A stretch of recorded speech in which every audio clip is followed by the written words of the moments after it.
നമസ്കാരം. പ്രധാന വാർത്തകൾ.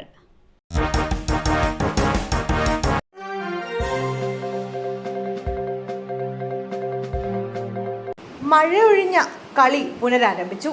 കോഹ്ലിയും രോഹിത്തും ഔട്ടായി. മഴ മൂലം ആദ്യ ഓവറിന് ശേഷം നിർത്തിവെച്ച ഇന്ത്യ പാക് മത്സരം വീണ്ടും പുനരാരംഭിച്ചപ്പോൾ ഇന്ത്യക്ക് വലിയ തിരിച്ചടി. നസീം ഷാ എറിഞ്ഞ രണ്ടാം ഓവറിന്റെ മൂന്നാം പന്തിൽ വിരാട് കോഹ്ലിയുടെയും ഹാരിസ് റഹൂഫ് എറിഞ്ഞ മൂന്നാം ഓവറിന്റെ നാലാം പന്തിൽ രോഹിത്തിന്റെയും വിക്കറ്റ് നഷ്ടമായി.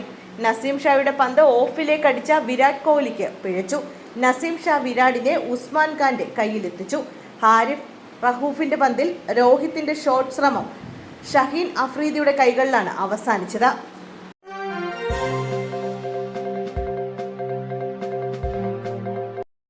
കിണറ്റിൽ വീണ യുവാവിനെ രക്ഷപ്പെടുത്തി.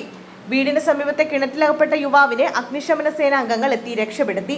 വിളപ്പിൽ പുളിയറക്കോണം മൈലാടിയിൽ താമസിക്കുന്ന ശരത്തിനെയാണ് അഗ്നിശമന സേന രക്ഷപ്പെടുത്തിയത്.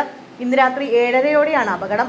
60 അടിയോളം താഴ്ചയുള്ള കിണറ്റിൽ നിന്നും കാട്ടാക്കട ഫയർഫോഴ്സാണ് യുവാവിനെ പുറത്തെടുത്തത്.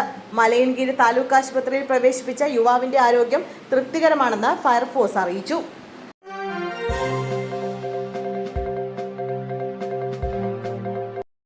ജോർജ് കുര്യൻ കേന്ദ്ര സഹമന്ത്രിയായി സത്യപ്രതിജ്ഞ ചെയ്തു. കേരളത്തിൽ നിന്നുള്ള ജോർജ് കുര്യൻ സഹമന്ത്രിയായി സത്യപ്രതിജ്ഞ ചെയ്തു. BJP സംസ്ഥാന ജനറൽ സെക്രട്ടറിയായ ജോർജ് കുര്യനും ഇംഗ്ലീഷിൽ ദൈവനാമത്തിലാണ് സത്യപ്രതിജ്ഞ ചെയ്തത്. നേരത്തെ ദേശീയ ന്യൂനപക്ഷ കമ്മീഷനിൽ വൈസ് ചെയർമാനായിരുന്നു ജോർജ് കുര്യൻ. ക്രിസ്ത്യൻ ന്യൂനപക്ഷ പ്രതിനിധി എന്ന നിലയിലാണ് ജോർജ് കുര്യന് മന്ത്രിസഭയിൽ അംഗത്വം നൽകിയത്.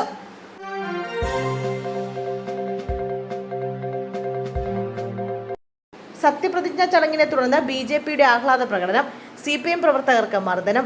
മാഹി ചെറുകല്ലായിൽ CPM പ്രവർത്തകരെ BJP പ്രവർത്തകർ മർദ്ദിച്ചതായി പരാതി. മോദി സർക്കാരിന്റെ സത്യപ്രതിജ്ഞാ ചടങ്ങിനെ തുടർന്ന് ചെറുകല്ലായിൽ BJP പ്രവർത്തകരുടെ ആഹ്ലാദ പ്രകടനമുണ്ടായിരുന്നു. പ്രകടനത്തിനായി ലോറിയിലെത്തിയ BJP പ്രവർത്തകർ രക്തസാക്ഷി സ്മാരക മന്ദിരത്തിൽ ഇരിക്കുകയായിരുന്ന യുവാക്കളെ ആക്രമിച്ചുവെന്നാണ് പരാതി. ആക്രമണത്തിൽ CPM പ്രവർത്തകരായ ബിബിൻ, അശ്വിൻ എന്നിവർക്കാണ് പരിക്കേറ്റത്. ഇരുവരെയും തലശ്ശേരി സഹകരണ ആശുപത്രിയിൽ പ്രവേശിപ്പിച്ചു.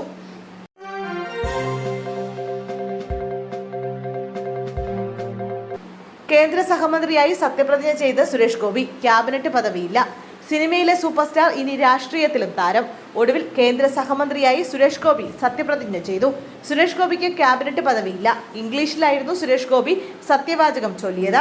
51ാമതായാണ് സുരേഷ് ഗോപി സത്യപ്രതിജ്ഞ ചെയ്ത് അധികാരമേറ്റത്. തൃശൂർ ലോക്സഭാ മണ്ഡലത്തിൽ നിന്നാണ് സുരേഷ് ഗോപി വിജയിച്ചത്.